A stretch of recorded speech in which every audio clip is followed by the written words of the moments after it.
could be us. So back to what I was saying. Could be us. Hello à tous, aujourd'hui on se retrouve sur Battlefield 1942, il est enfin sorti hier pour les éditions Gold et Ultimate, donc le 12 novembre, et il sort le 19 pour l'édition standard. Personnellement je le trouve fou, je sais que les avis sont assez mitigés. Le but de cette vidéo c'est surtout de vous présenter le menu principal avec les 3 modes de jeu, les personnalisations, les armes, les spécialistes, etc. etc.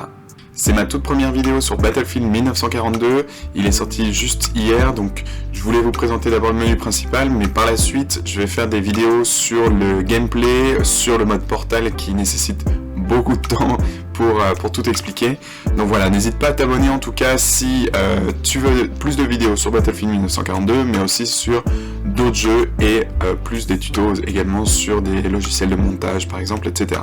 On se retrouve donc sur le menu principal du jeu où quand on ouvre le jeu, on arrive sur ces 3 modes, donc le mode All Out Warfare, le mode Hazard Zone et le mode Portal. Le mode All Out Warfare, c'est basiquement la conquête et la percée, donc les modes un peu classiques de Battlefield.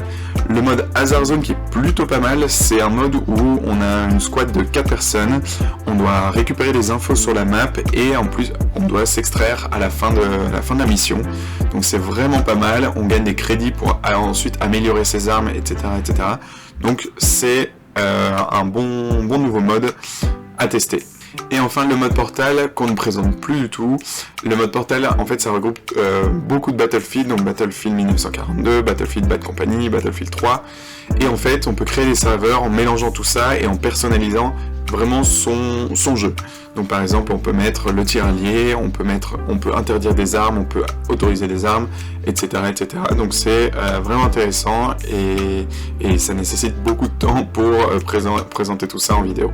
Avant de rentrer dans le détail, je voulais vous présenter la fiche de jeu. Donc c'est un peu votre carte d'identité en fait dans le jeu, qui regroupe une insigne, une image et une plaque. Donc l'insigne, c'est des petits icônes comme ça qui viennent s'ajouter à votre fiche de jeu. Donc en fait ça dépend, vous les débloquez par exemple en utilisant des armes, en utilisant des gadgets, des spécialisations, etc. etc. Donc il y en a plutôt pas mal, c'est sympa. Ensuite l'image, c'est l'image de fond. Donc on peut choisir l'image qu'on souhaite mettre. De la même façon, on la débloque en jouant, en débloquant par exemple, voilà, en utilisant le bazooka, en débloquant des spécialistes spéciaux, etc., etc. Et enfin, les plaques. Donc les plaques, c'est le petit icône en haut à gauche ici. Donc de la même façon, c'est des récompenses. On peut choisir un petit peu ce qu'on veut à ce niveau-là. Donc c'est plutôt pas mal. Le mode All Out Warfare, donc comme je vous disais, c'est le mode conquête et percée, donc on retrouve dans pas mal de Battlefield. Ce qui est intéressant dans le mode All Out Warfare, c'est qu'on a la collection. La collection, ça regroupe tout ce qu'on va utiliser, donc autant les spécialistes, les équipements, les armes, les véhicules, etc., etc. Donc je vais vous présenter un petit peu ça. Pour commencer, les spécialistes, donc on a le choix entre 10 spécialistes qui ont chacun justement leur spécialisation. Personnellement, je joue pas mal avec Boris et sa tourelle automatique, c'est plutôt sympa. Et chaque spécialiste, on peut les personnaliser. Donc si je clique sur Boris, il y a différents équipements. Il y en a des vraiment stylés. Celui-là par exemple. Et donc on les débloque au fur et à mesure qu'on joue avec ce spécialiste. Donc on peut regarder des ensembles de vêtements, d'équipements. Et il y a aussi des uniformes, donc on peut choisir juste l'uniforme. Ensuite, on peut choisir par exemple ce qu'il a sur la tête, etc. Et au niveau des éliminations, donc personnaliser aussi le couteau pour les éliminations au corps à corps. Ensuite, les équipements, c'est les 4 classes classiques de Battlefield. Ça on peut les personnaliser comme on veut, donc c'est plutôt sympa. C'est pas comme dans les autres Battlefield où si on choisit le type sniper, on a que des snipers. Là on peut vraiment mettre tout ce qu'on veut. Par exemple ici j'ai une LMG en assaut. Ensuite au niveau des armes c'est plutôt sympa, donc on va les débloquer au fur et à mesure des niveaux au fur et à mesure qu'on avance dans le jeu. Donc moi je joue pas mal avec la LCMG, donc idem, on peut la personnaliser. Si je clique dessus, on a les équipements qu'on va venir retrouver pour la personnalisation directement en jeu. Donc je peux choisir en fait ce que je mets dans ces petits icônes là. Par exemple si je clique ici, j'ai tous les viseurs que j'ai débloqués jusqu'à maintenant. et je peux venir personnaliser un petit peu les accessoires à ce niveau-là. On peut aussi personnaliser l'apparence de l'arme, donc il y a plein d'apparences à débloquer, et par exemple, moi j'aime bien celle-ci, hop, je la sélectionne, et on peut sélectionner aussi un petit pendentif, donc un petit porte-bonheur on va dire, pour ajouter sur l'arme.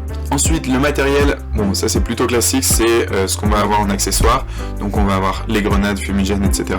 Mais aussi le gadget, donc on peut avoir par exemple la trousse de médic, les munitions, des bazookas, etc. etc. Au niveau des véhicules, ça c'est plutôt pas mal, donc on a tous les véhicules qu'on va venir débloquer au fur et à mesure du jeu, et on a aussi les personnalisations. Donc si je clique sur le véhicule, par exemple ici le tank, je peux personnaliser du coup toutes les armes à chaque poste. Donc, poste d'armement, je peux sélectionner une autre arme aussi au fur et à mesure que j'ai plus d'expérience en fait avec le tank. Dans la nacelle pareil, et la place du commandant, donc c'est plutôt pas mal au niveau de la personnalisation. Et on a également du coup des apparences qu'on va venir débloquer, donc par exemple les apparences épiques ici, elles sont vraiment stylées. J'ai débloqué celle-ci grâce à l'édition Gold du coup. Et on peut venir ajouter des autocollants sur chaque véhicule. Et on a dans la partie drone le petit ranger, donc on peut commander directement en jeu. Ça vient faire en fait un soutien, donc quand on rush par exemple sur un drapeau, ça nous fait un petit soutien en plus. Concernant le mode Hazard Zone, donc ça c'est comme je vous disais le mode de jeu en escouade où on doit aller chercher les infos sur la map et après on doit s'extraire, il y a une sorte d'avion qui arrive et on doit s'extraire. Hazard Zone, donc on retrouve aussi la collection, la boutique, bon pour l'instant il n'y a rien dans la boutique, j'imagine qu'ils vont actualiser ça au fur et à mesure qu'on utilise le jeu. Et donc comme je vous disais, dans le mode Hazard Zone, on gagne des crédits à chaque fois qu'on joue et qu'on fait des performances dans le mode Hazard Zone, qui va venir en fait améliorer par exemple les armes qu'on utilise dans le mode. Donc c'est plutôt pas mal. Et enfin le mode Portal, donc qui regroupe tous les Battlefield. Si on clique dessus, en fait, on a soit la possibilité de jouer à Battlefield 1942, soit Bad Company 2, soit Battlefield 3. On peut aussi parcourir les serveurs en fait que chacun crée personnellement de son côté et on peut les rejoindre directement par ce petit onglet parcourir. Héberger, bon voilà, collection, donc on retrouve les 4 Battlefield et ensuite la boutique qui est pour l'instant vide. Et on a aussi l'accessibilité, donc c'est les options en fait. On vient retrouver toutes les options qu'on a dans tous les jeux. Donc ça je ferai une vidéo plus tard dessus pour vous conseiller aussi des paramètres qui optimisent le jeu. Aujourd'hui le point négatif du jeu c'est que il faut un ordi de la NASA pour le faire tourner. Il y a beaucoup de personnes qui se plaignent notamment du nombre de FPS qu'ils ont en jeu, donc j'espère que ça va être optimisé par la suite, mais sinon moi je le trouve vraiment fou, il est quand même très bien fait, les maps sont folles, il y a quand même beaucoup de personnalisation, je m'attendais pas à autant de personnalisation, donc voilà, une bonne impression. En tout cas, je compte faire beaucoup plus de vidéos sur ce Battlefield 1942 pour vous présenter un petit peu plus en détail chaque mode, mais aussi les paramètres.